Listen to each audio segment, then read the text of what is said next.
The twilight of the Roman Republic. As marble statues cast long shadows on crumbling institutions, the air is thick with smoke from ambition, betrayal echoing down marble halls. A world is tilting between memory and oblivion. A single voice cried out for virtue.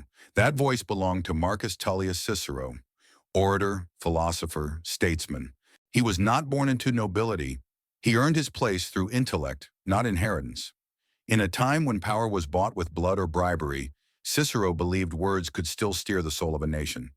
He believed that law was not merely ink on scrolls, but the echo of reason in the human soul. He argued that justice was not a tool of the powerful, but a birthright of the people. Yet his Rome was a dying body, and corruption its disease. Rome was collapsing under its own weight. What he faced was not the casual dishonesty of weak men, but a system where greed was rationalized and virtue was mocked. Corruption was not a flaw in the system, it was the system. Senators sold votes like wares in a market. Generals bought loyalty with silver and promises. The Republic, in all its grandeur, had become a theater where masks of honor concealed greed. But what happens when integrity meets an empire decaying from within? Against this backdrop, Cicero fought with words sharper than any sword. He warned again and again, "A nation can survive its fools and even the ambitious, but it cannot survive treason from within." As Caesar rose and the Senate lost its spine, Cicero clung to the Republic like a man clings to a fading dream. He knew it was collapsing. He saw the cracks. But to him, letting go would be worse. He did not worship the Republic for its power, but for its principle. That law should rule, not men. He lived in a time when ideals were seen as luxuries, not necessities. He insisted they were the foundation. He asked us a question that still burns today. What is the worth of virtue in a world that rewards vice? Philosophically, Cicero drew from the Stoics. He believed in virtus, the Roman ideal of moral excellence. To him, virtue wasn't abstract, it was armor, it was resistance, it was truth spoken in the face of tyranny. He believed reason was divine, that the cosmos itself had a moral rhythm, and to live well was to live in harmony with it. But corruption breaks harmony. It detunes the soul, and it always begins small. A favor here, a silence there. The shrug of shoulders when injustice wins by default. Yet even he could not escape the machinery he tried to halt. So how do you defend truth when power no longer fears it? He was exiled, silenced, eventually executed, his severed hands nailed to the rostrum from which he once thundered justice. It was a warning. In corrupt systems, even the righteous are sacrificed.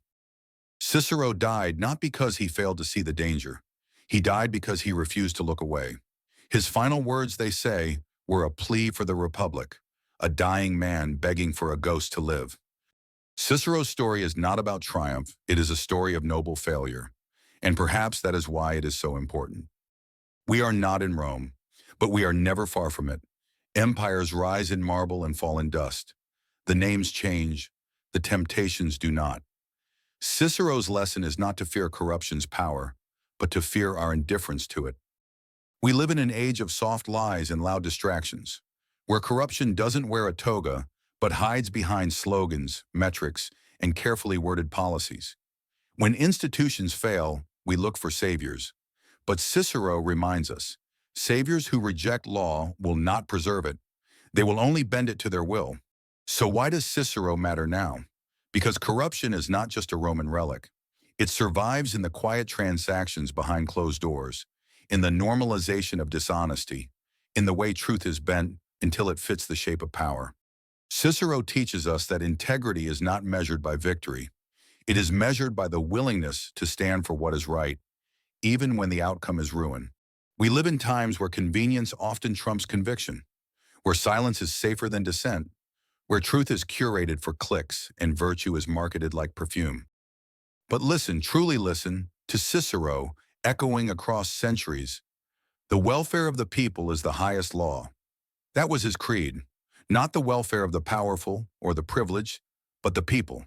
He reminds us that justice is not a static ideal. It is a constant becoming, a perpetual striving. And when corruption seduces a society into apathy, philosophy becomes rebellion.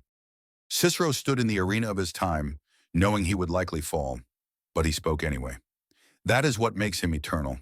Perhaps we too, in our own age of decay and disillusionment, must find the courage to speak, to question, to resist. You and I, we live in the echo of Cicero's world. If we wish to honor his voice, we must ask not what he did, but what we will do. Will we trade integrity for influence? Or, like Cicero, will we speak, even when the crowd is silent, even when the cost is high? Not because we will win, but because silence is complicity, because a voice lifted in truth is never fully lost. It becomes an ember.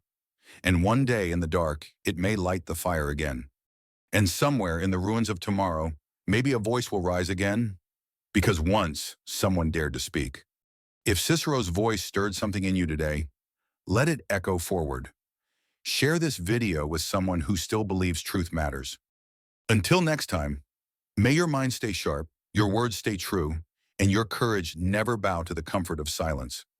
Keep questioning, keep seeking, stand firm, speak clearly, and never forget, history listens.